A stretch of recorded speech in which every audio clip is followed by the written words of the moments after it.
The box arrived with a huge dent on the side, but the sub looked fine when I pulled it out. The switch is pretty cool, haven't seen that in any other subs. I haven't had a chance to tune the amp I am using yet, but so far I am impressed with the SPL and quality this is putting out at low levels. After I break it in and tune the amp I might do a follow-up. Oh, did I mention it looks gorgeous? Bass is accurate and very smooth, even out of the box. I expect it should smooth out even more when it breaks in. My previous Infinity and JBL both did. This is not a particularly punchy or thumpy 12 compared to others at comparable or even lower price points, though I want subtract stars for this because I didn't pick a Kappa for thumping bass. The real advantage over other subs I've heard, for the price, is sound quality. It very nicely fills in the low ranges without overpowering the door speakers. Definitely not a sub for those who want chest-pounding bass, but it seems high quality and will work for my use, not to mention it looks stunning in person.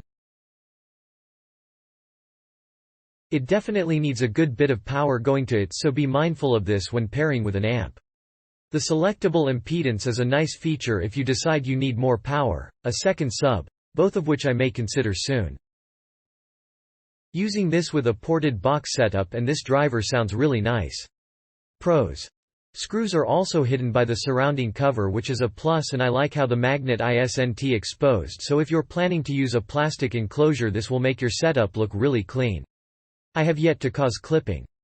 Not a con, but just keep this in mind if you're considering this for your first setup.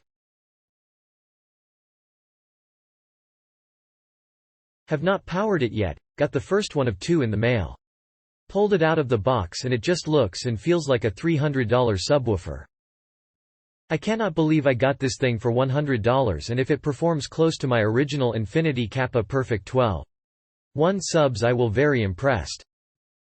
I inherited a Clarion Claris Profile 800 amp, which will be slightly underpowering them, but most definitely better power output than my Power Acoustic amp. It serves its purpose. Utilizing box calculators for a ported flat good response curve, will compare results with Infinity's recommended enclosure. Will report back after hearing them. I am quite sure this is an absolute steal at $100. May 25, 19 update. Wow, I wanted it tuned to 24 Hz at about 3 cubic feet per chamber, had to set.